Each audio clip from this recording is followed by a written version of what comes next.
Buenas tardes, señores académicos. Se abre la sesión solemne de la fecha para la promoción del académico Hernando Roa Suárez a la condición de numerario. Señor secretario, le ruego el favor de leer el orden del día. Sí, señor presidente, buenas tardes a usted, a la Comisión de la Universidad, a todos los presentes de manera presencial en el lugar, en la corporación y de manera virtual por nuestras redes sociales. El siguiente es el orden del día para hoy, el 3 de agosto del año 2023. Primero, la verificación del quórum. Segundo, la lectura y aprobación del acta 007 del 27 de julio del año 2023. Tercero, las palabras del presidente de la corporación. Cuarto, la presentación del trabajo a propósito de la gobernabilidad democrática y la paz, el caso colombiano, a cargo del académico correspondiente y hoy objeto de ascenso, el doctor Hernando Roa Suárez. Quinto, intervención del académico honorario, doctor Cesario Rocha Ochoa. Y sexto, toma de juramento, entrega del diploma e imposición de insignias. Pedido el orden del día, señor presidente. Gracias, señor secretario. Le pregunto a la corporación si aprueba el orden del día leído. Gracias, señores académicos. Continuemos, señor secretario. Sí, señor presidente. El primer punto del orden del día es la verificación del quórum. Puedo certificar a la plenaria que se encuentran 15 académicos presentes en esta sala y 6 por la vía virtual. Es decir, que contamos con quórum para el desarrollo de esta sesión. Gracias, señor secretario. Continuemos con el segundo punto del orden del día es la lectura y aprobación del acta 007 del 27 de julio del año 2023. Su texto dice lo siguiente: el día 27 de julio del año 2023, a partir de las 5 de la tarde, se reunió en sesión solemne, presencial y virtual, la Academia Colombiana de Jurisprudencia. Orden del día. El presidente solicitó al secretario leer el orden establecido, a lo cual se procede. Primero, verificación del quórum. Segundo, lectura y aprobación del acta 006 del 29 de junio del año 2023. Tercero, palabras de la académica de número Sandra Morelli Rico. Cuarto, presentación del trabajo, la operatividad del control de convencionalidad en el ordenamiento colombiano, criterios para la incorporación del derecho internacional de los derechos humanos interamericano en el ordenamiento colombiano, por el recipiendario Humberto Sierra Porto. Y quinto, vino de honor. Lectura y aprobación del acta 006 del 29 de junio del 2023. El secretario general procede a hacer lectura del acta 006. Terminada su intervención, los presidentes la aprueban sin observación alguna. Palabras de la académica de número Sandra Morelli Rico. La académica Sandra Morelli saluda al doctor Humberto Sierra Porto, de quien hace una reseña de su trayectoria como jurista y algunas consideraciones del tema que tratará el doctor Sierra Porto. Finalmente le da la bienvenida a la corporación.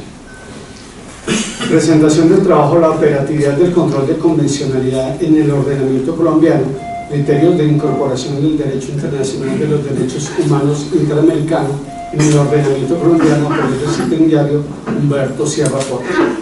El recipiendario Humberto Sierra Porto hace una breve introducción de su trabajo e indica que tiene como propósito establecer las bases conceptuales y normativas necesarias para la aplicación del derecho interamericano, en especial la Convención Americana de Derechos Humanos y la jurisprudencia de la Corte Internacional de Derechos Humanos en el ordenamiento jurídico colombiano. La conceptualización de la figura del control de convencionalidad tiene como uno de sus elementos constitutivos el que la obligación de respeto de la Convención y de la jurisprudencia de la Corte se debe hacer por todos los funcionarios del Estado dentro de las competencias y procedimientos establecidos por el ordenamiento interno, de manera que el alcance y la operatividad del control de convencionalidad es diferente en cada país, y su intensidad y posibilidades dependerán del diseño de sus competencias, lo que remite al análisis del derecho constitucional colombiano y en particular al manejo de las fuentes y de las competencias de los poderes constituidos.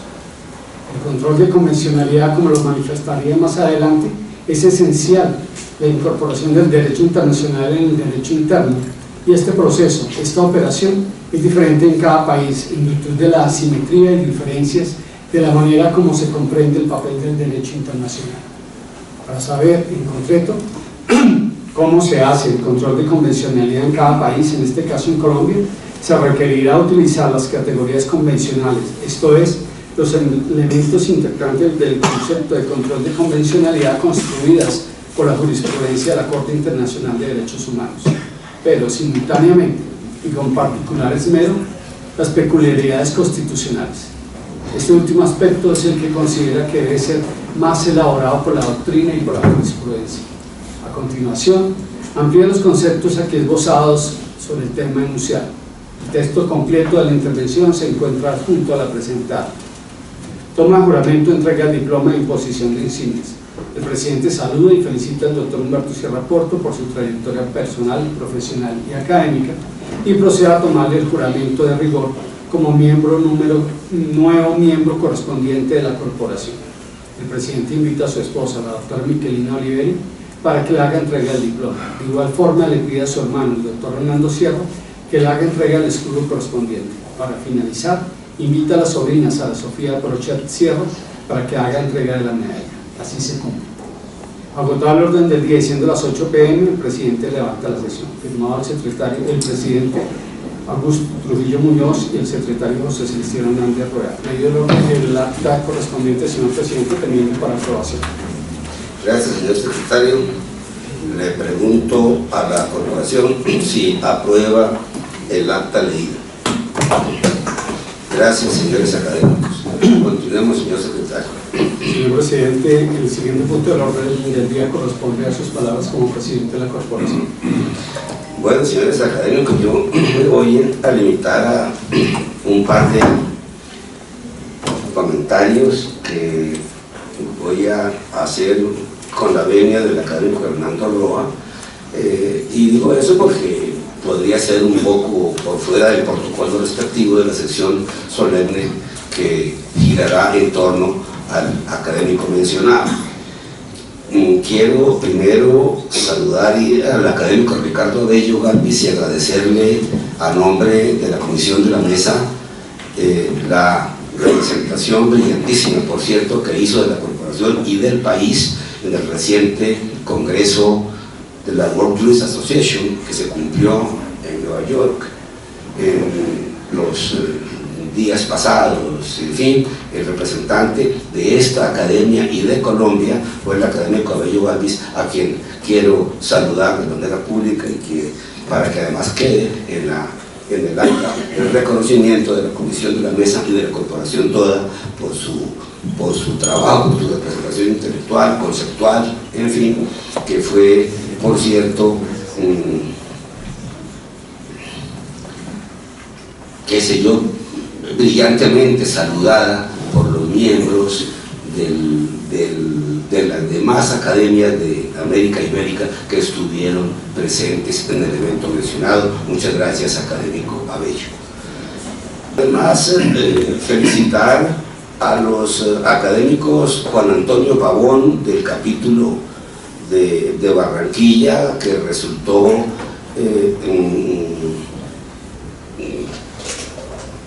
distinguido con una mención especial de la universidad de la cual es el profesor, y me parece que la corporación debe asociarse a esa distinción de que ha sido objeto del académico Juan Antonio Pavón en Barranquilla. También felicito al académico José Fernando Mestre, que ha sido designado como juez de la Sala de Casación Penal de la Corte Suprema de Justicia, y al académico Guillermo Sánchez Luque por el libro que acaba de publicar. El día de ayer estuvimos en el lanzamiento del libro con los académicos Valdés, Orjuela y Molina, tal vez, y por lo tanto pues nos consta personalmente la importancia del texto y la hermosa pieza jurídica que el académico Sánchez Luque pronunció. Finalmente quiero saludar al académico honorario Cesario Rocha, al académico, magistrado y almirante Severino Padilla, y a los académicos Olimpo Morales Benítez, Benjamín Ardila y Armando Borrero, que nos acompañan en el día de hoy. Dejé para el final, porque me parece que merece un saludo muy especial a el doctor Salvador Vives López, aquí presente, es el presidente de Tirant Lo Blanc. Con él saludo también a Tatiana Dangond, la directora de Tirant Lo Blanc para Colombia. La corporación tiene especial aprecio por esta empresa editorial tan directa, íntimamente vinculada al derecho, y especialmente por ellos dos, por su presidente, por el doctor Salvador Vives, quien además ha estado muy cerca a la corporación, quien ha estado muy cerca a Colombia, y quien es merecedor del afecto de esta corporación, de la admiración de esta corporación, de la complacencia de esta corporación a los cuales afecto, admiración y reconocimiento uno, los míos personales. Señor secretario, continuemos con el orden del día. Sí, señor presidente. El punto cuarto del orden del día corresponde a la intervención y presentación del trabajo a propósito de la gobernabilidad democrática y la paz, el caso colombiano, por el académico correspondiente Hernando Roa Suárez. Muy buenas tardes para cada uno de los asistentes y a quienes nos acompañan satelitalmente. Doctor Augusto Trujillo Muñoz, presidente de la Academia Colombiana de Transparencia. Señores vicepresidentes, Rafael Bravo Arteaga y Saúl Sotomonte. Señor secretario general, José Celestino Hernández Rueda. Señora tesorera de la Academia, doctora Lucy Cruz de Quiñones. Doctor Salvador Vives Antón, CEO de Tirant Lo Blanc. Doctora Tatiana Dangond Aguancha, directora de Tirant Lo Blanc en Colombia. Muy queridos académicos y compañeros de luchas de muchos años, Benjamín Ardila y Armando Borrero.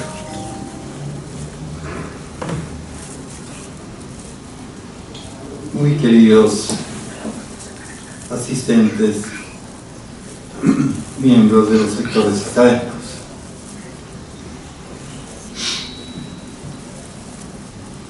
Rosa Margarita, Hernando José, Margarita, Mario y Jerónimo, Santiago, Juli, Luciano y Emiliano.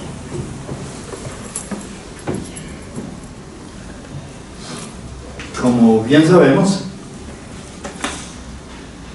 desde su fundación, esta academia lo fue para ocuparse de temas jurídicos y políticos, como consta en sus documentos históricos y en sus estatutos. Hoy me voy a ocupar de un tema político que espero sirva para ampliar y actualizar el debate en torno al problema de la gobernabilidad democrática y la paz.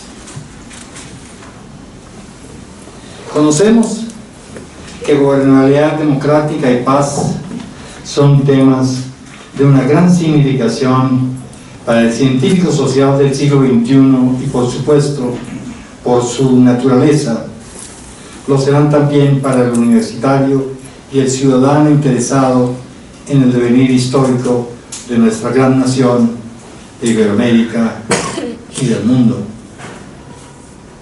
Reflexionando en torno a la gobernabilidad democrática en cuanto a Iberoamérica se refiere, sabemos que es un término que hacia el siglo VI antes de nuestra era, en Grecia, estuvo íntimamente ligado a la visión que se tenía de la cibernética, como el arte de conducir atribuida a los pilotos de mar. Más ha sido hacia el decenio de los 70 del siglo XX, cuando científicos sociales reconocidos como Huntington, Dodge, Rapenucci, Crozier, Droz fueron perfilando sus nuevas elaboraciones para llamar la atención de la academia y de los hombres de gobierno en torno a los distintos tipos de gobernabilidades, porque no solo existe la gobernabilidad democrática, conocemos también que los tiranos han tenido gobernabilidad.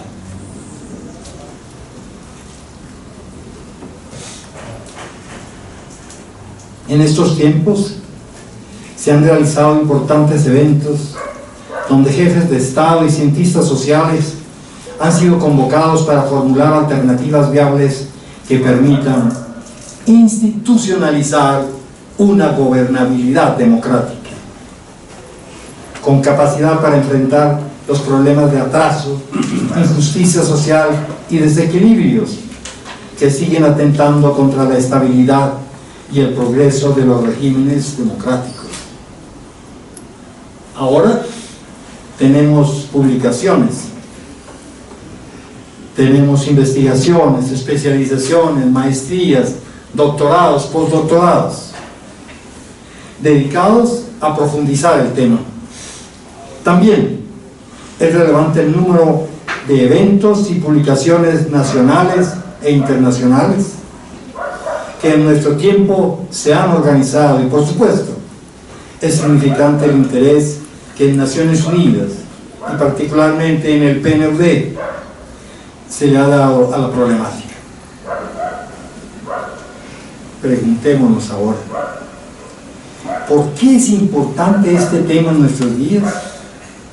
A ningún estudioso escapa que el tema es de vital importancia para los estadistas y los hombres de acción, por cuanto según sea la percepción que se tenga de la gobernabilidad democrática y de la paz, estaremos en presencia de proyectos políticos democráticos o represivos, dinámicos o estáticos, creativos o repetitivos. Para un demócrata, el pensamiento debe ser abierto, en plena construcción, en plena elaboración y en esa mediación entre la concreción y la capacidad de abstracción de la misma, debe ser ajustable mediante una adecuada conceptualización. Hace decenios, por nuestro trasegar académico, percibí que la conceptualización es eso, una adecuada mediación entre la concreción y la abstracción. Si esa dimensión la realizamos bien, entonces vamos a saber de qué hablamos con propiedad. Sigámonos preguntando, ¿y cuál es el hilo conductor conceptual de esta intervención de hoy? Pues no es más que mi conceptualización de la ciencia política, que es mi aporte a la ciencia política latinoamericana. ¿Cómo conceptualizo la ciencia política, que es la que vertebra la totalidad de las ideas aquí expuestas? Pienso que es una disciplina social que se ocupa del estudio sistemático del Estado, de la problemática de la legitimidad, de la estructura del poder, de la composición de los estratos sociales y de las clases. de la organización de los partidos y movimientos políticos, de los procesos electorales, del funcionamiento de los grupos de presión, de la problemática ambiental, del proceso de la toma de las decisiones, de la gobernabilidad y del liderazgo en espacios y tiempos determinados. Desarrollemos sucintamente, pedagógicamente, esta construcción que lleva ya varios años de discusión y diálogo. 1. La primera reflexión que podría realizar es que la política como ciencia no se ocupa solamente de los procesos electorales. Estamos en vísperas de un proceso electoral y parecería con una gran frecuencia en los medios que solo debemos ocuparnos de los procesos electorales. Pues desde aquí, desde la academia, debemos decir que los procesos electorales son importantes, pero no son los más importantes de la política, y mucho menos de la ciencia política. Porque lo más significante de la ciencia política es entender y transformar la estructura del Estado, la composición del poder, la problemática de los intereses de las clases, de los estratos sociales, de los grupos de presión, de los partidos y movimientos políticos y sociales. Y también de la legitimidad, de la gobernabilidad, de la problemática ambiental, de los liderazgos y del proceso de las decisiones en espacios y tiempos determinados. 2. La política como arte de gobernar y como ciencia se complementan. Ambas requieren cada día en nuestro país de más y mejores centros de saber y de reflexión, de más y mejores escuelas de alto gobierno, como la primera que se fundó en la SAP, por fortuna bajo mi responsabilidad, hace 25 años, que fue la primera en Colombia y que sirvió de base para las nuevas que existen en universidades como el Externado, la Javeriana o quizás la Nacional y la del Norte. Necesitamos también más y mejores políticas educativas, más y mejores actores, más y mejores líderes sociales y estadistas que parecía que se acabaron. Nuestra juventud en las universidades, en los pregrados, en los posgrados, no conocen que tuvimos estadistas famosos en América, como Alberto Lleras y Carlos Lleras, y famosos como algunos que tuvimos en el 19. En los recintos universitarios, con una gran frecuencia, se cree que todos los políticos son unos ladrones, doctor Roa. No nos venga a hablar de la política, no queremos hablar de política porque no queremos ser ladrones, no queremos ser ladronas.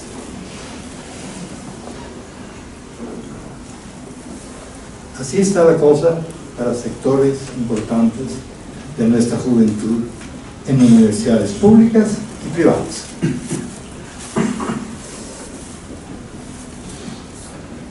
Necesitamos, por tanto, más y mejores partidos políticos comprometidos con la mayoría de la población y no burdas empresas electorales.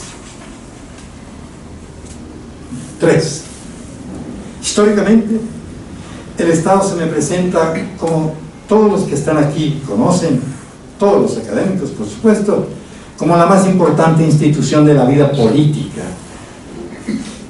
Como sabemos bien, es la institución jurídico-política que, integrada por los poderes ejecutivo, legislativo,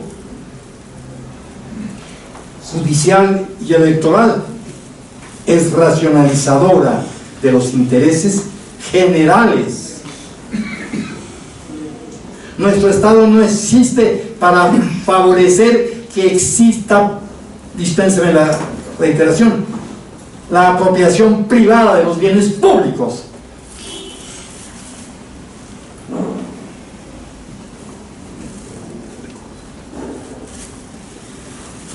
Es por tanto nuestro Estado la institución de las instituciones, la organización de las organizaciones. Y no somos estatistas, solo demócratas, progresistas e integrales, con visión de futuro. Cuarto, en torno a los órganos de poder, observemos que es mediante ellos que se logra la elaboración de leyes, su ejecución y la organización del poder electoral. Mas también observemos que es a través de las políticas públicas como el Estado puede actuar para crear estructuras que garanticen la equidad ante el poder de las distintas clases, estratos y movimientos políticos y sociales. 5. Los temas de la gobernabilidad, la paz, la reforma del Estado, su modernización y democratización en Colombia implican fortalecer los procesos electorales para que la credibilidad y la legitimidad del sistema político puedan avanzar a través de elecciones transparentes y donde los partidos políticos puedan ser concebidos en su práctica histórica, reitero, no como lo hemos visto en los últimos decenios, sino como instituciones de la vida política organizados y estables, no solo lo que Duverger caracterizó hace decenios partidos electorales, pero no habló de mafias políticas y de mafias políticas electorales. Entonces necesitamos instituciones de la vida política organizadas y estables con ideología y programas para el ejercicio del poder en el Estado y en la sociedad.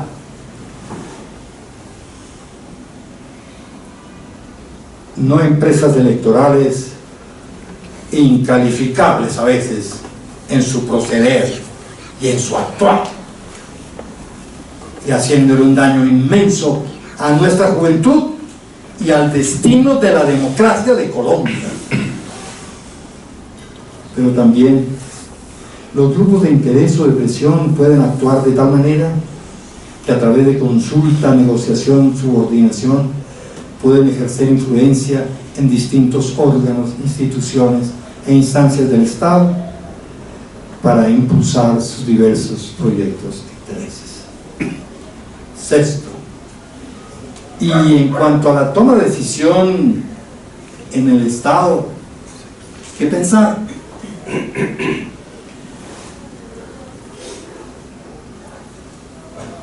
Que es en el interior de las instituciones donde se plasman y ejecutan significantes procesos dirigidos a definir las relaciones entre las diferentes organizaciones e intereses en pugna en una sociedad.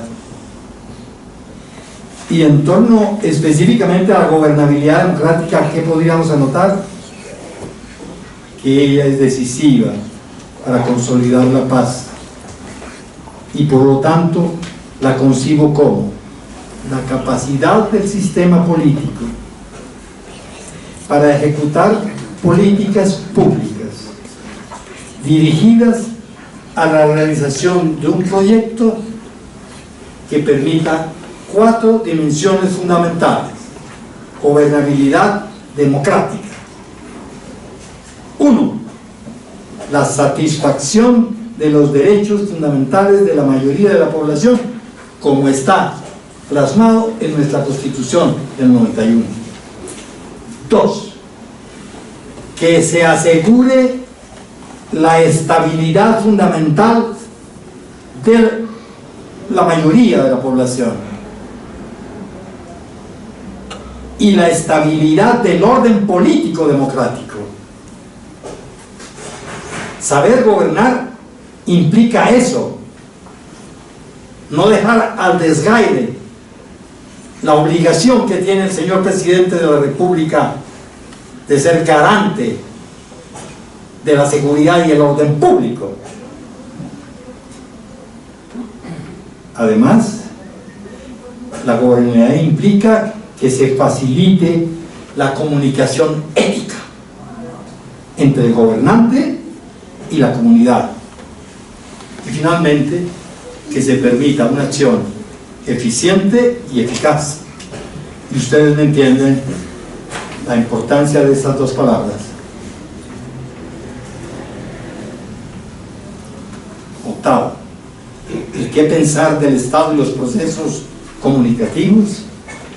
Sabemos que de acuerdo a las orientaciones que guían el Estado, estaremos en presencia de sociedades en búsqueda de autonomía, libertad, cohesión, originalidad y creatividad, o sociedades dependientes, opresivas, desintegradas o repetitivas.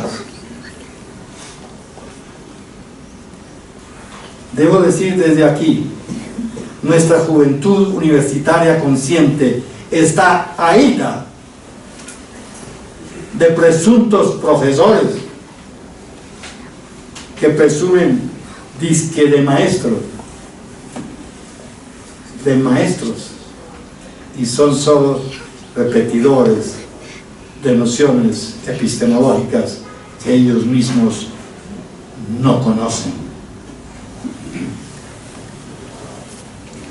Conocemos que a través del mensaje del conjunto de los medios de comunicación hay muchas transmisiones y contenidos velados y mensajes subliminales que impiden a una proporción muy significativa de la población el que se pueda construir una sociedad autónoma, integrada y creativa.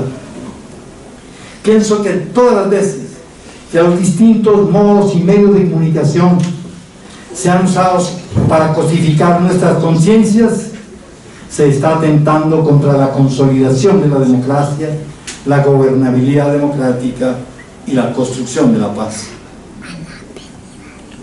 Un ejemplo reciente de esta situación se presentó hace casi un año, cuando más de 10 millones de colombianos votaron por un candidato técnicamente incapaz para el ejercicio del cargo de la presidencia de la República.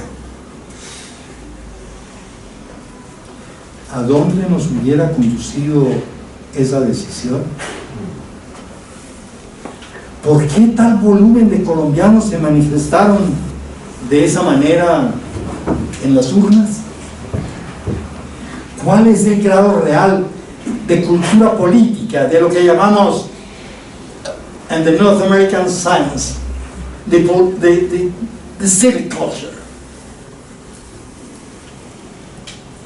Que no es la misma cultura cívica nuestra, es algo más que eso.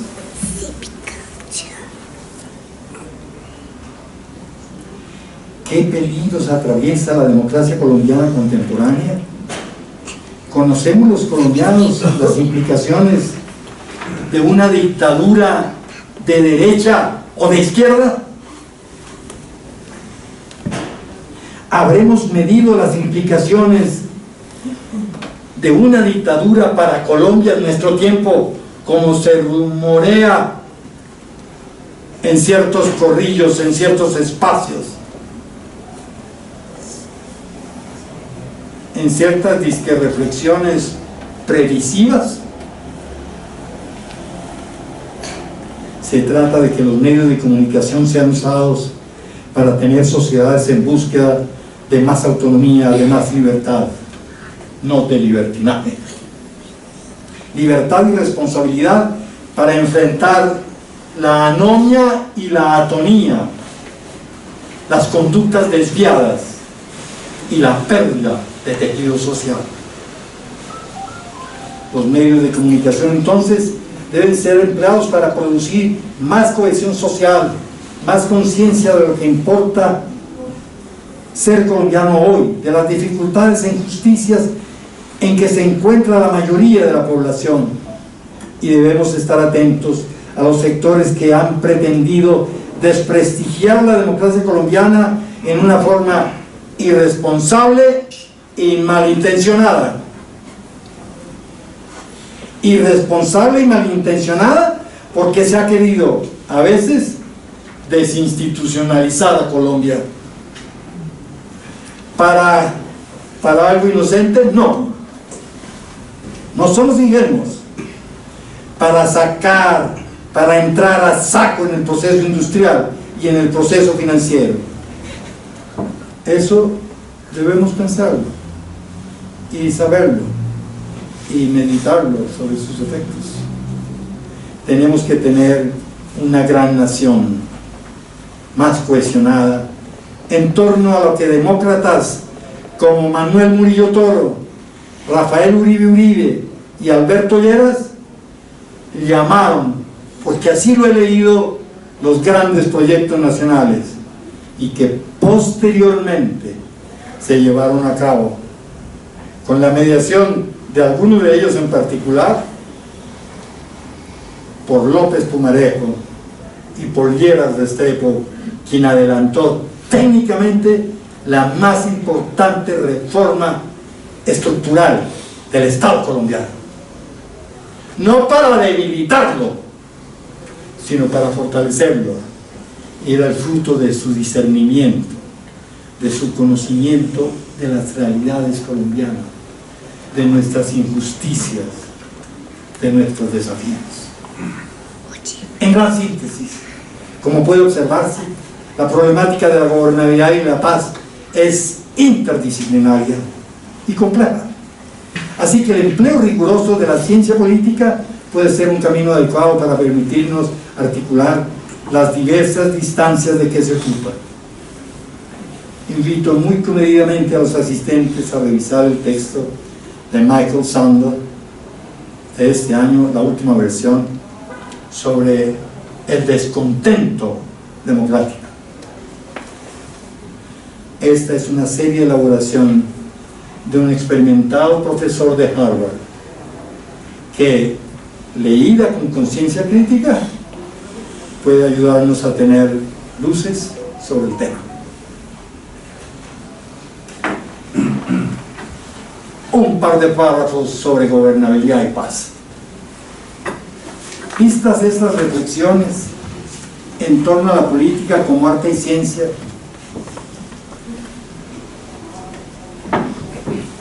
y pensando en una adecuada complementación a la presente elaboración, detengámonos a plantear algunas relaciones entre la gobernabilidad y la paz. Observemos con Luis Jorge Garay que, comillas, para Colombia sería muy grave que se entendiera que la guerra puede ser resuelta por un grupo reducido de personas concertando acuerdos parciales en la búsqueda por solucionar algunos de los frentes de la guerra. La sociedad debe asumir resueltamente que hay razones objetivas y estructurales de la guerra generalizada que están íntimamente ligadas con la estructura política, económica, social, ambiental y cultural del país. Ante la situación actual de nuestro país, se impone crear una nueva cultura de paz. Y para contribuir a crearla, comencemos por precisar su conceptualización. ¿Qué entiendo por una cultura de paz? Recordemos que es una forma de ver, de vivir y de sentir la ausencia de violencia abierta, estructural y cultural en nuestros días y hacia el futuro. Esto implica el que podamos construir sistemas, estructuras y personalidades. Las universidades que tienen ciencia política se han olvidado que tenemos que formar en esas instituciones líderes políticos y estadistas, no burdos negociantes a los que ya me he referido. Las universidades de Colombia no están produciendo los políticos que una nación como Colombia necesita.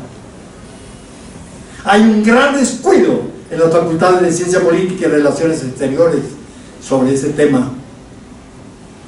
He estado revisando cuidadosamente los pensums, y la problemática del liderazgo político no existe pas, como no existen en la práctica real el volumen de líderes políticos que necesitamos para gobernarnos.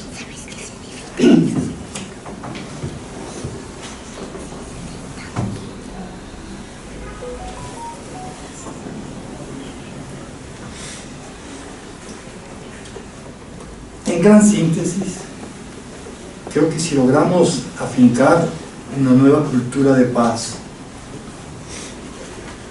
podemos pensar en un futuro promisorio para todos. Unas cortas reflexiones complementarias y al final. Uno, no debo terminar estas reflexiones sin recordar especialmente a los generales de nuestras fuerzas militares lo que tantas veces discutimos en el curso de altos estudios militares en la Escuela Superior de Guerra sobre la doctrina Lleras-Echandía. Y este Lleras es el presidente Alberto Lleras. Según ella, se sostiene, comillas, y esto lo he preparado para responder a esos rumores, y ustedes me entienden. Les está velado por la misión que han recibido y la confianza que se ha depositado en ustedes el participar en las disensiones y controversias de la gente civil y hacerse parte de ellas, es decir, tomar partido en las luchas políticas. Ustedes tienen que ser en cualquier tiempo el símbolo de la unidad nacional, jamás el de su discordia. Alrededor de las fuerzas militares de la República tiene que estar el pueblo, potencialmente listo a la defensa de lo que les es común a todos nuestros compatriotas. Presidencia de la República, diciembre 5 de 1959. Segunda, algunos caminos que nos pueden servir para construir una nueva cultura de paz los podemos extraer del trabajo realizado con Johan Galtung, quien nos propone un decálogo. Séame permitido informarles que el decálogo galtuniano, mis reflexiones sobre la universidad y el proceso de paz y las propuestas específicas sobre su papel en ese proceso han quedado consignadas en el texto que será publicado en la revista, en nuestra revista. Con miras a elaborar caminos nuevos de dirección política,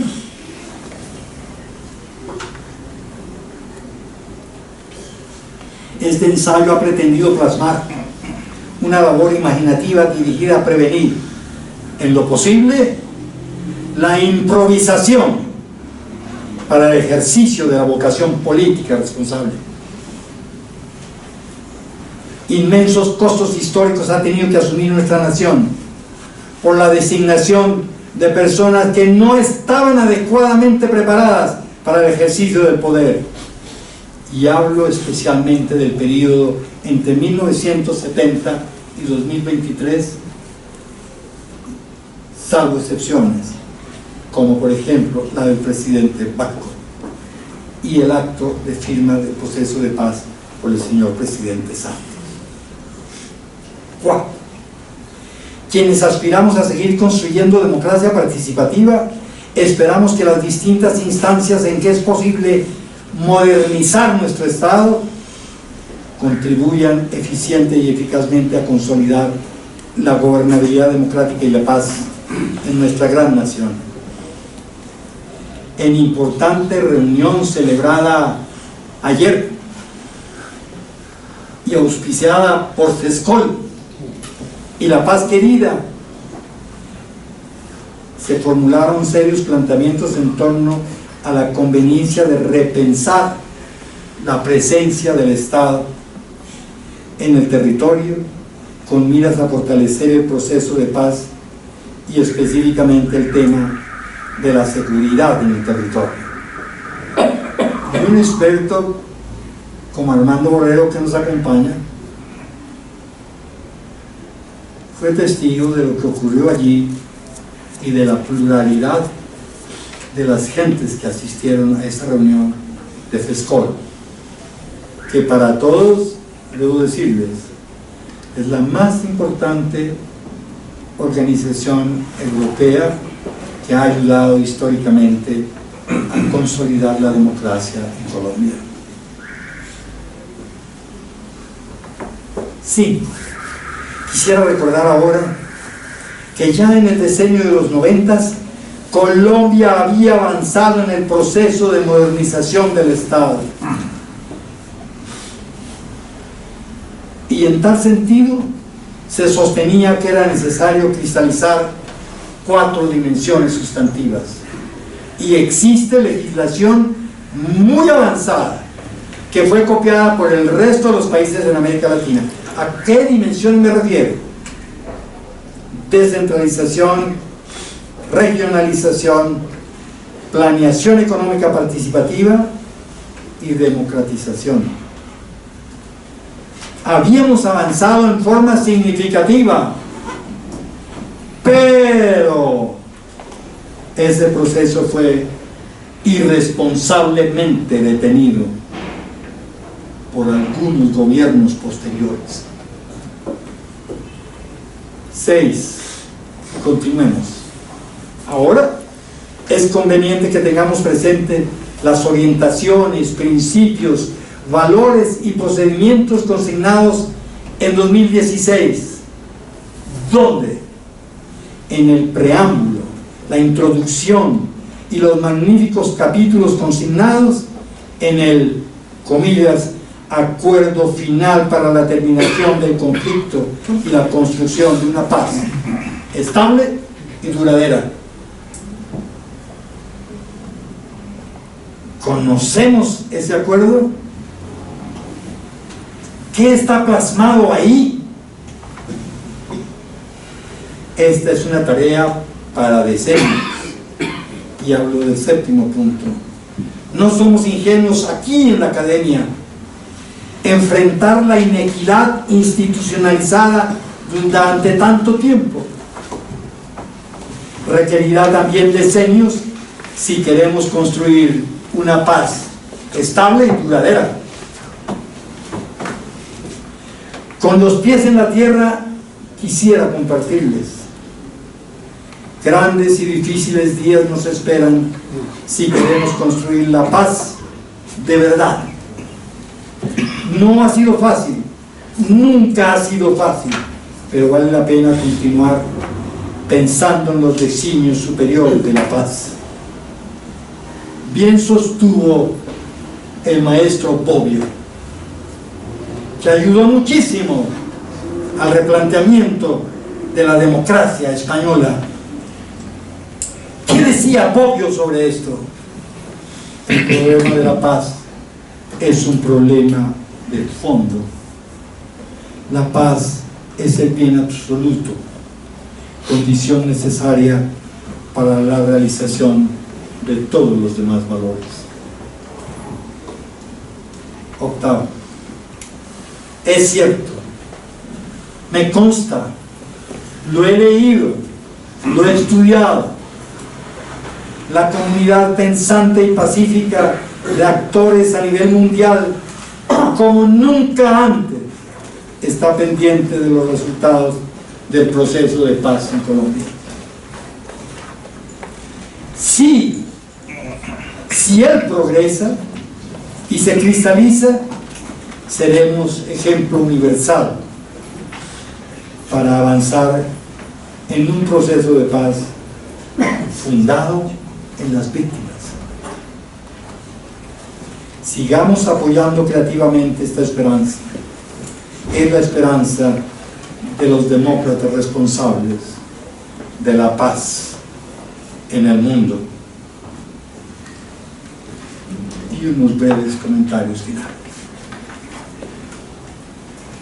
Señor Presidente Augusto Trujillo, señores académicos honorarios Cesario Rocha Ochoa y Juan Rafael Bravo Arteaga, colegas académicos, siendo niño tuve noticia por primera vez de la existencia de esta benemérita institución, oyendo los diálogos fraternos sostenidos por mi padre Rafael Roa Rivera y su compañero de bachillerato, el expresidente de esta academia, Gonzalo Gaitán. Pasaron los años y para mí es inolvidable el día que entregué aquí a uno de nuestros miembros honorarios, Cesario Rocha, mi solicitud de ingreso, y encontré en la pared de entrada a la presidencia de nuestra institución el óleo leccionante del maestro Darío Echandía, que nos acompaña en su salón especial. Ahora, 70 años después de aquellos diálogos fraternos, tengo el honor de asumir como académico de número de la mano de dos personalidades comprometidas positivamente con la democracia de Colombia: Cesario Rocha y Augusto Trujillo. Ellos lo han hecho bien y nos han dado un buen ejemplo, acompañados de la sombra tutelar del gran Nicolás Esguerra y los expresidentes de nuestra institución. A mis colegas académicos, mil gracias por su egregia compañía. Augusto Trujillo tiene razón. Desde el 1 de marzo de 2017, este recinto ha sido mi hogar intelectual y es grato honrarlo. Para el año entrante, y les doy la chiva de que contamos con el respaldo de Tirando Blanc, estoy preparando un texto considerable que recoge mis aportes a nuestra revista a partir del ensayo del maestro Echandía. Mil gracias a Rosa Margarita, Hernando José, Mario, Margarita y Jerónimo, Santiago, Juli, Luciano y Emiliano por su compañía y afecto, y a todos los aquí presentes y a los que nos acompañan a distancia, mil gracias por su presencia y solidaridad.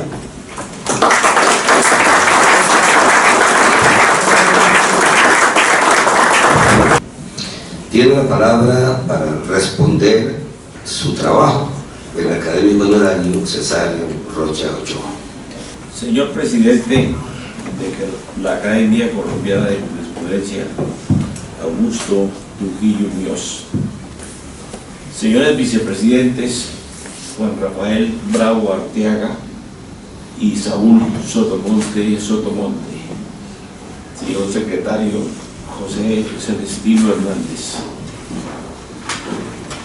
Doctor Hernando Roa Suárez. Señora Rosa Margarita Vargas de Roa.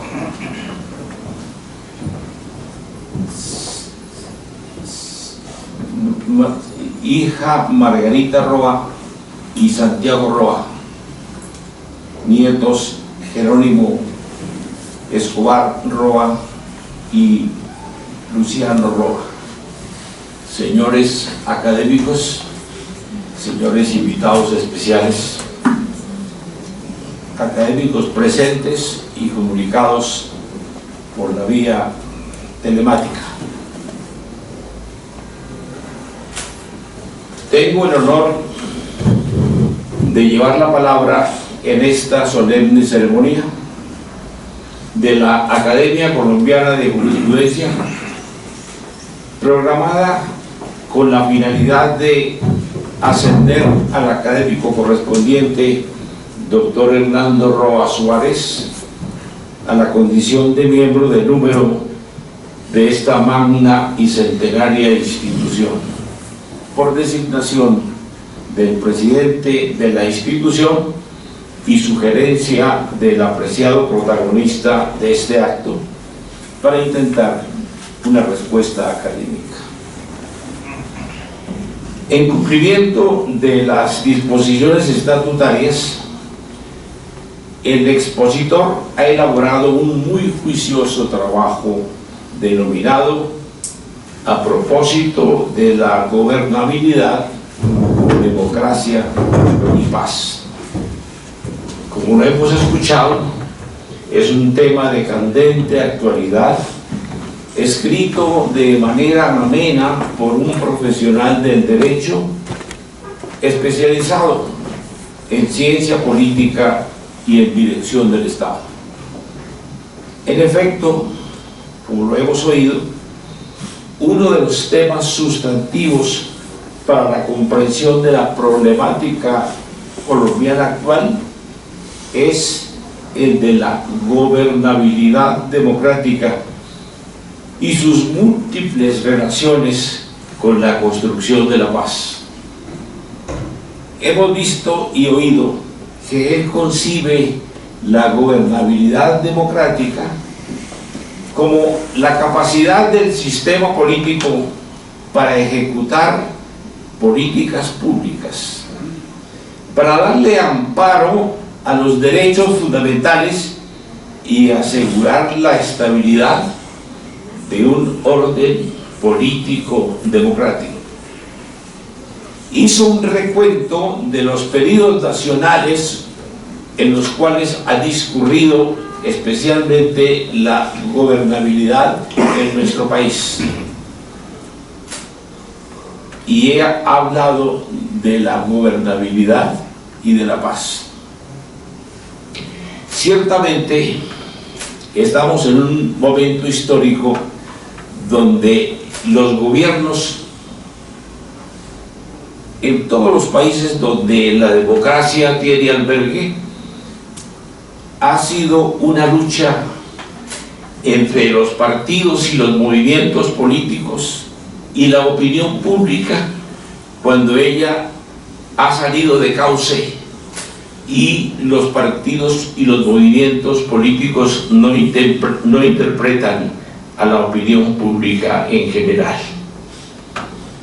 Esa crisis de los partidos políticos y del ejercicio de la gobernabilidad es un tema candente, señor presidente Trujillo, que valdría la pena que en próximas sesiones de esta institución pudiéramos hacer un foro sobre lo que significa realmente en este momento que vive la humanidad el concepto de la gobernabilidad y el ejercicio de los derechos en una democracia, así como también las fisuras que presenta el orden público cuando justamente se quebranta el principio de la paz.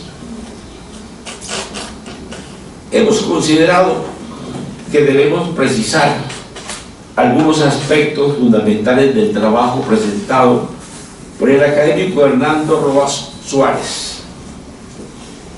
Es evidente que en el texto en referencia se hace un análisis profundo, bien elaborado, con una clara unidad temática, dentro de la cual cada concepto es estructuralmente bien desarrollado con el propósito académico, no solamente de cumplir una exigencia estatutaria, sino para exponer un pensamiento en seguimiento de los objetivos de la corporación, de contribuir eficientemente, ponderadamente, al análisis de las grandes inquietudes sociales, nacionales y supranacionales. No hay duda, doctor Roa, que la gobernabilidad democrática está comprometida en todo el territorio del planeta por múltiples causas. Una de ellas, la indisciplina social. Otra, la ilegitimidad en la estructura del poder. Otra, la descomposición de las clases y los estratos sociales. Una más, la crisis de los partidos y movimientos políticos. La deficiencia de los procesos electorales.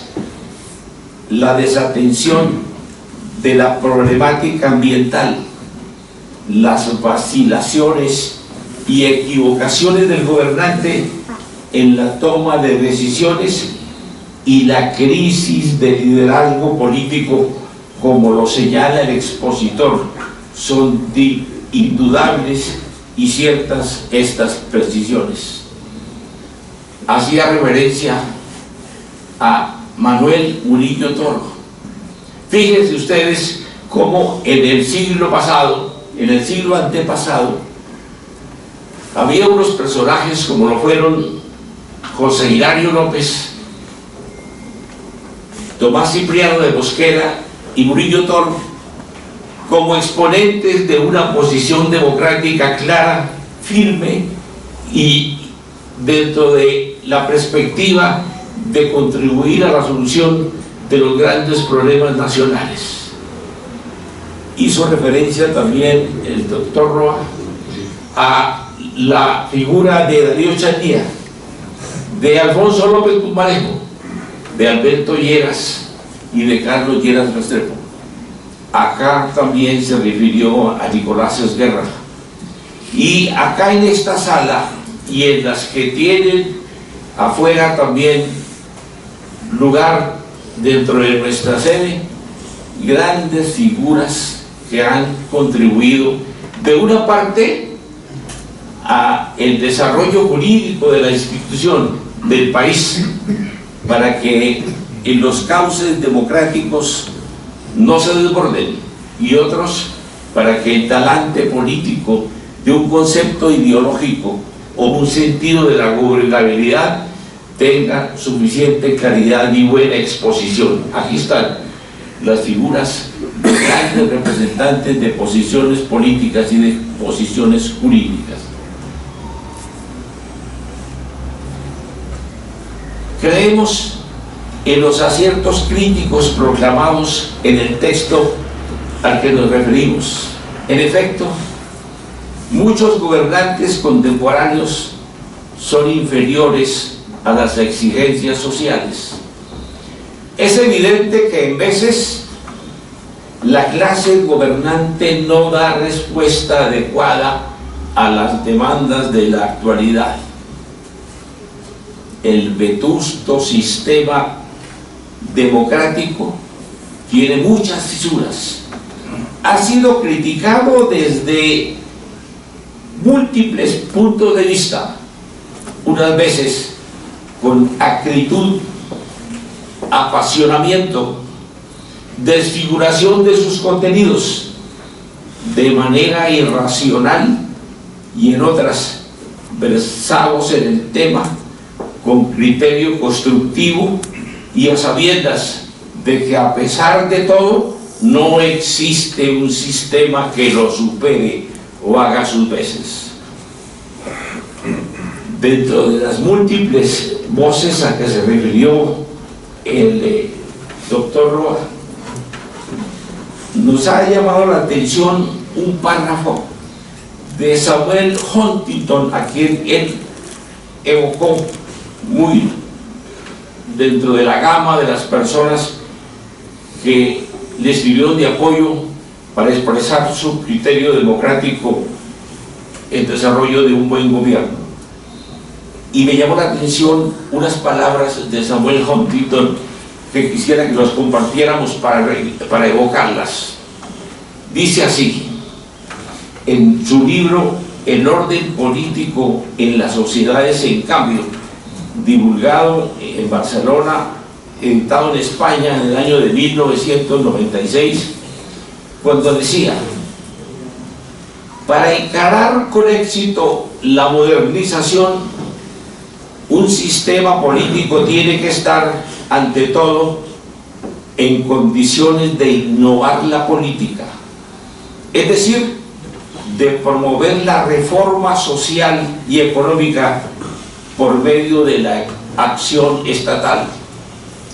La reforma consiste, por lo general, afirma, en la modificación de las pautas tradicionales de valores y conductas, en la expansión de las comunicaciones y la educación, en la extensión de las lealtades de la familia, la aldea y la tribu a la nación, a la secularización de la vida pública, la racionalización de las estructuras de autoridad, la promoción de organizaciones funcionales específicas, el reemplazo de los criterios de atribución por los de realización y el estímulo de una distribución más equitativa de los recursos materiales y simbólicos. Una segunda exigencia es la de que el sistema se encuentre capacitado para asimilar las fuerzas sociales producidas por la modernización y obtenga una nueva conciencia a consecuencia de esta. Texto a mi manera magistral, que naturalmente compartimos.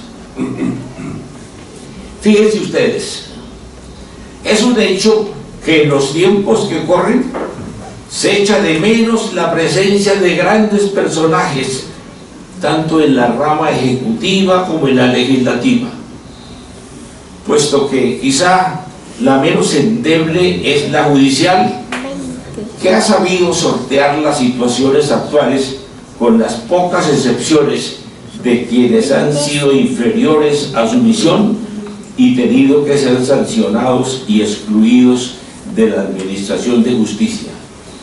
Hoy, infortunadamente, como lo dice el expositor, los líderes son escasos. Es muy oportuna y bien expresada la crisis de la gobernabilidad democrática.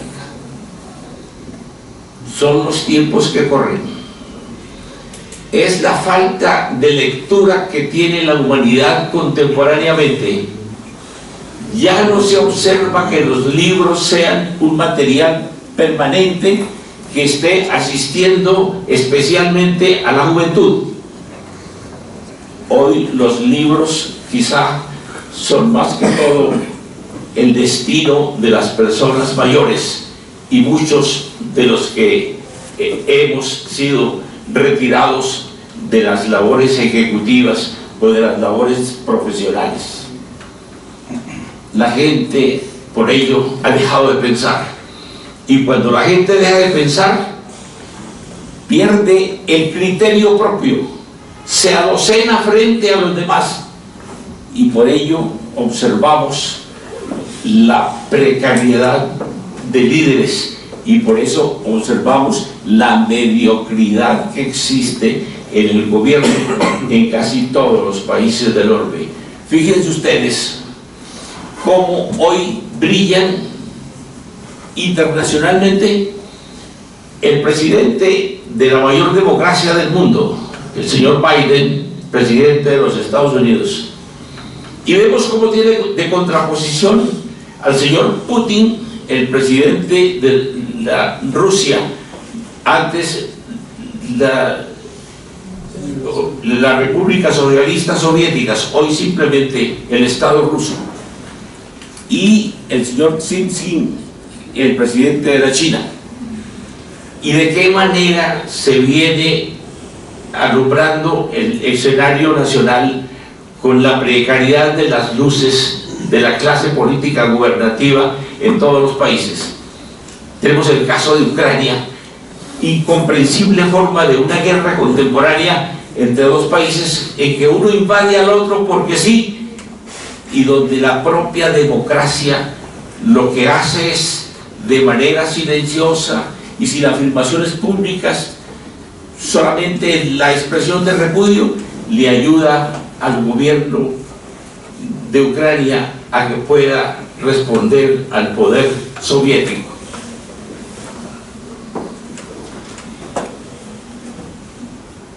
Respecto del tema de la gobernabilidad y la paz, igualmente son oportunas sus reflexiones. Luego del proceso de paz con las FARC suscrita durante el gobierno de Juan Manuel Santos, la poca gestión en el gobierno de Iván Duque para implementarlo y la ausencia de actividad en la actual administración del Estado. ¿Cómo podemos lograr con los colombianos la paz? ¿Dónde está la forma de fomentar el diálogo? ¿Dónde están las clases políticas y las clases empresariales? ¿Y dónde está la voz nacional para buscar la solución a nuestra situación tan angustiante frente a los anhelos de paz que son generales? Es la ausencia de liderazgo a que se refiere el doctor Roa, es la mala gobernabilidad que existe actualmente, son los pocos mecanismos para hacer la paz, es la mediocridad social que infortunadamente apoya generalmente a los gobiernos.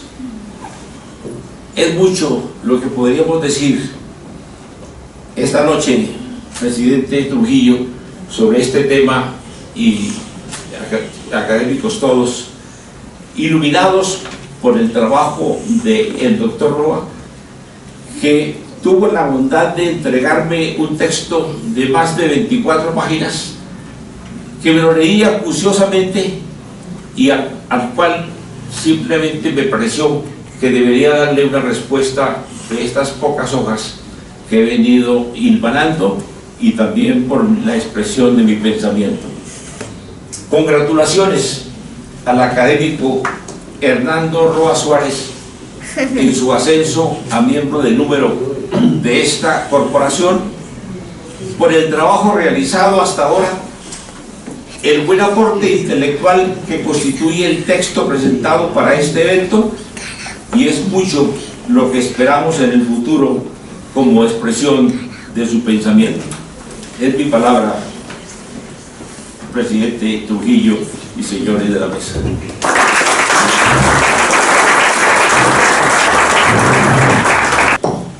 Muchas gracias, académico honorario Cesario Rocha Ochoa, por la respuesta que dio al trabajo del académico Roa. Continuemos con el orden del día, señor secretario. Sí, señor presidente. El sexto y último punto del orden del día corresponde a la toma de juramento, la entrega del diploma y la imposición de eximios. Gracias, señor. Académico Hernando Roa Suárez.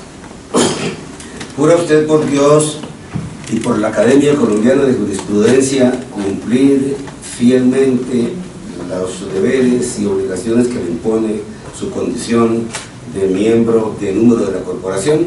Sí, juro. Si así fuere, que Dios y la Academia se lo premien, y si no, que ellos y sobre todo su conciencia se lo demanden.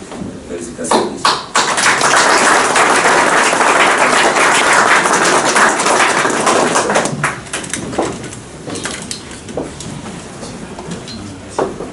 El diploma correspondiente dice así: Academia Colombiana de Jurisprudencia.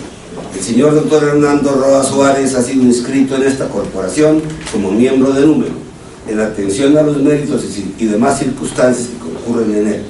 Y para que conste, se les pide el presente diploma en Bogotá, 3 de agosto del 2023. El presidente, el vicepresidente, el secretario. Doctor Roa.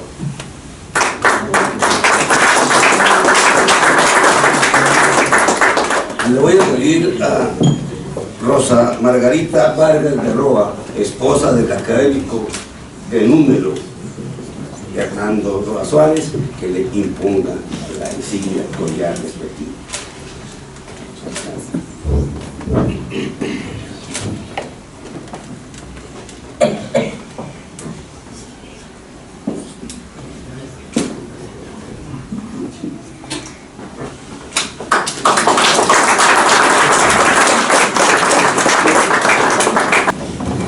Doctor Hernando Roa Suárez, académico de número de la Academia Colombiana de Jurisprudencia.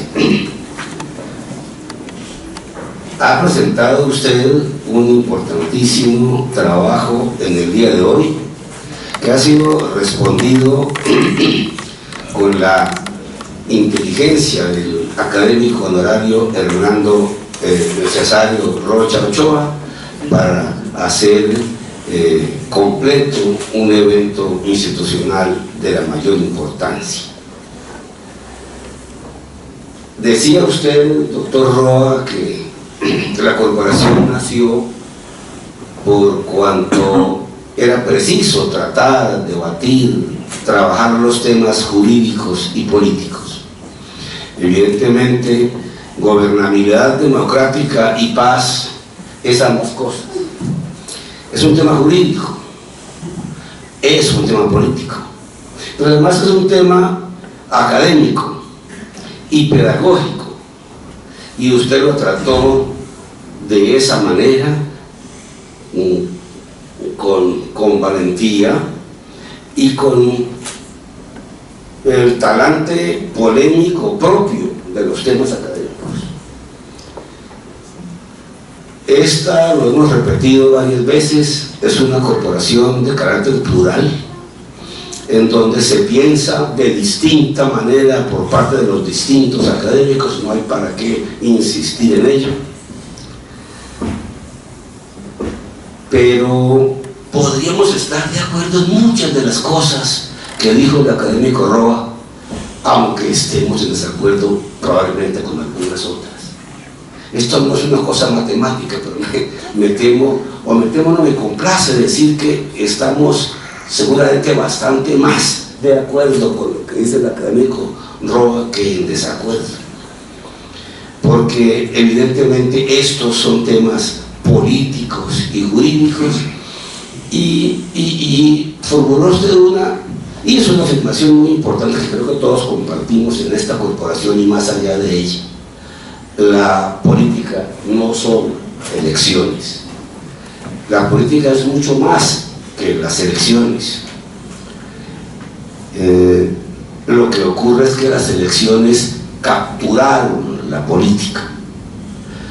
Y en la medida en que las elecciones capturan la política deja de ser política, porque una política prisionera, pues no es política. La política tiene que estar abierta, libre, tiene que romper incluso paradigmas, afianzar otros paradigmas, por supuesto, pero la política no puede estar prisionera, y la capturaron las elecciones. Ha sido capturada, está prisionera de las elecciones, lo cual quiere decir algo también muy importante que mencionó el académico honorario Rocha Ochoa en sus palabras, las cuales, por cierto, hace suya la Academia Colombiana de Jurisprudencia en su integridad.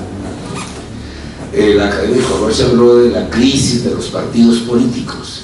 Esa es una cosa que viene adicionalmente a comprometerse para mal en la captura de la política, en la captura de las elecciones, en la captura de la política por las elecciones.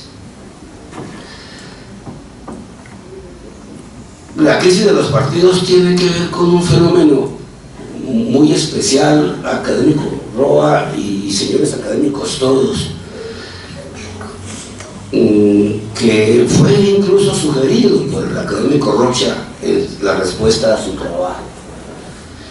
La crisis de los partidos tiene que ver con el tránsito de la democracia de representación a la democracia de participación, a la democracia participativa. Si el ciudadano no necesita, no siente la necesidad de sentirse representado por alguien, porque puede participar directamente, pues es apenas natural que se resquebraje la idea de la democracia de representación. Y eso ha pasado en el mundo contemporáneo, en donde la democracia de participación está en el orden del día y ha desplazado a la otra, a la representativa. Eso le genera crisis a los partidos políticos y a todo aquello que sea representativo. Los congresos en cierta forma se exceptúan, académico Roa, porque los congresos son la expresión clara de una de los órganos del poder y en el esquema del Estado de Derecho y de la democracia contemporánea, ese esquema tripartito pues, sigue funcionando, por lo menos hasta ahora sigue siendo importante. Entonces no es tanto allí, pero en los partidos políticos sí se ve la crisis de la democracia de participación, de representación. Pero además los congresos, no sé si esto lo compartamos todos los académicos, en unas circunstancias como las actuales, me temo que es preciso reforzar a los congresos, recuperar la importancia de los congresos. Un jurista que yo admiro mucho, que fue mi profesor y además mi amigo por razones de paisanaje, el cofrade Alfonso Palacio Rudas, miembro de la Asamblea Nacional Constituyente, quiso hacer suyo en esa Asamblea Constituyente el propósito de recuperar la importancia de los partidos políticos y trató de hacer, de dejar plasmada en la Constitución la idea de este reforzamiento. No sé si lo logró, porque tampoco es muy claro si la Carta del 91 logró todo lo que se propuso. No logró todo lo que se propuso porque no quedó bien propuesto, o no logró todo lo que se propuso porque lo impidieron desarrollos ulteriores de tipo jurídico o de tipo político. Pero ahí hay de por medio esa idea. Yo creo que alguna vez logramos aquí, los lugares académicos, yo le oí, y muchos de ustedes le oyeron más de una vez seguramente, a Luis Carlos Galán decir que el Congreso de Colombia diseñó una frase para explicar cómo estaba constituido el Congreso de Colombia. Seguramente los porcentajes que Galán planteó en los años 80 ya no son los mismos, pero yo recuerdo que aquí lo hablamos. Él decía: el Congreso de Colombia está compuesto así, el 15% con lo mejor del país, el otro 15% con lo peor del país y el 70% restante con la gente común y corriente del país. ¿Eso qué quiere decir? Que si hay alguna institución que se parece a su país, es su respectivo Congreso. Entonces le echamos la culpa al Congreso de todas nuestras culpas, o es que también son nuestras culpas como ciudadanos y por eso los congresos se parecen tanto a sus ciudadanos. De manera que cuando decimos que hay que recuperar la importancia del Congreso, estamos diciendo que hay que recuperar nuestra propia responsabilidad como ciudadanos, no solo para elegirlos mejor o qué sé yo, sino para que la política se libere de las elecciones y recupere contenidos conceptuales. La política se vació de contenido. Yo creo que es preciso volver a llenarla de contenido.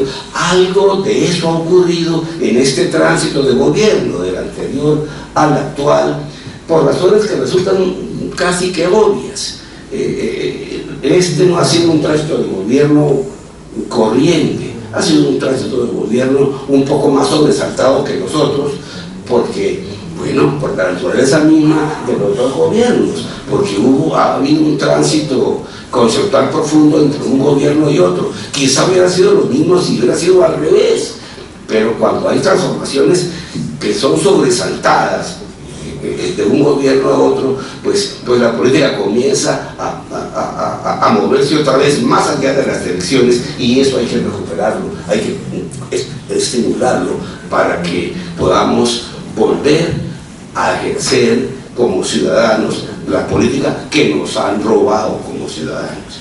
Yo no sé si diga académico Rocha, señores académicos, de pronto una impropiedad, pero tengo casi la certidumbre de que la Carta del 91, si algo quiso en esa materia fue devolverle la política a los ciudadanos, fue atraer los ciudadanos hacia el ejercicio de la política.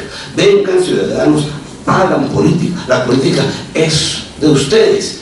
Y por eso los mecanismos de participación. Usted puede hacer política participando incluso de las siguientes maneras, y las mencionó. El cierto usted dice cuáles son los mecanismos de participación. ¿Para qué? Para hacer política, para formular un proyecto de acuerdo, para convocar y participar en un cabildo abierto. Esas son formas de la política con mayúsculas, que fue la política de la cual habló su señoría académico Rojo. Pues si lo que la Constitución del 91 quiso fue acercar de nuevo la política a los ciudadanos y los ciudadanos a la política, los partidos políticos se encargaron de volverla a alejar. Porque los actos legislativos del año 2003 y del año 2007, si no estoy mal, en ambos casos fueron el acto legislativo número 1 del 2003 y el número 1 del 2007, lo que hicieron fue decir: señores ciudadanos, háganme campo, aléjense de aquí de la política, que la política no es de ustedes sino nuestra. ¿Y quiénes somos nosotros? Los partidos políticos. Antes del 2003, del 2007, por ejemplo, no se necesitaban avales para hacer política. Eso fue después. ¿Y por qué no necesitaban avales? Es que ni siquiera en el régimen viejo se necesitaban avales. En el 91 menos. Si yo quería hacer política, hacía política sin pedir permiso, porque es un derecho ciudadano. Y el 91 lo quiso consolidar. Bueno, el 2003 y el 2007, para decirlo de esa manera, por la vía de sus dos actos legislativos número 1, decidió que la política no era de los ciudadanos, sino de los partidos. Y eso es retrotraer la historia de manera grosera, de manera grotesca. ¿Cómo así? Nos inventaron por el camino una partidocracia, cuando la cuestión del 91 quiso consolidar la democracia. Eso se desprende, eso se desprende del trabajo del académico Roa, se desprende de la respuesta del académico Rocha, y creo que ese es un tema que podemos tratar en la Academia de Jurisprudencia con la responsabilidad con que se tratan aquí las cosas, por supuesto, porque es un tema político que tiene que ver con el derecho público, con la ética política y con la ética jurídica incluso. Yo lo subrayo porque me parece que es una especie de descubrimiento importante, entre comillas, de un tema que aquí puede estar haciendo falta en el país, para decirlo, para obligarlo. Yo creo que las academias tienen que, lo hemos hecho, la Academia Colombiana de Jurisprudencia ha formulado declaraciones en este año, el año pasado, sobre estos temas, y por eso está libre de lo que llamaba un científico social, que yo creo que no ha pasado de moda, porque fue un auténtico científico social colombiano, el profesor Antonio García. Decía: en la vida de los hombres no se puede cometer el delito de silencio. Quien calla es responsable de su verdad callada, y yo creo que en estos temas no se puede cometer el delito de silencio por parte de corporaciones tan importantes como estas, que tienen que ver con el ámbito académico. Finalmente quiero resaltar también y felicitarlo, porque me parece que un tema tan difícil, tan polémico como el tema de la paz, lo trató sin dejar atrás, por supuesto, sus propias convicciones, ni más faltaba que tuviera que dejarlas atrás, con la polémica propia que el tema de suyo tiene, pero con la prudencia propia de eso que yo le decía aquí a algún académico hace algunos días, una de las ventajas que tienen los juristas miembros de esta corporación es que son jurisprudentes. Y usted lo trató con la prudencia. Es clave que ese tema, porque nos está consumiendo la subcultura de la intolerancia, para decirlo con prudencia. Nos está consumiendo la cultura de la intolerancia, y con esa cultura de la intolerancia, pues la cultura del conflicto, o la subcultura de la confrontación. Y pues eso es preciso superarlo, y se supera por la vía del diálogo, conversando. Pero dialogar es oír, no es el monólogo al cual nos acostumbran los dirigentes bueno, no del país, del mundo. No oye, les gusta oírse a sí mismos. Buena parte de estas guerras a las cuales se refería el académico Rocha en su brillante intervención se produce por cuenta de que el uno no oye al otro. El otro tiene que oír al uno, o si no, no hay diálogo cuando es al revés. De manera que es preciso que recuperemos un poco estos elementos que pongo de presente algo que puso de presente el académico Roa en el trabajo que acaba de leer para la corporación. Y me llamó la atención finalmente una frase suya, académico Roa, cuando habla de la paz de verdad. Yo no sé qué quiere decir la paz de verdad, pero claro que uno siente que la paz de verdad es necesaria. Cuando digo que uno no sabe qué quiere decir el académico Roa la frase así, es porque me suena próxima a una que se utiliza mucho ahora, una frase que es la paz total. Yo oí hace poco al general, ¿cómo se llama este general que fue vicepresidente? El general Naranjo, cuando dijo en algún momento la paz total como formulación es una cosa que no puede rechazar uno.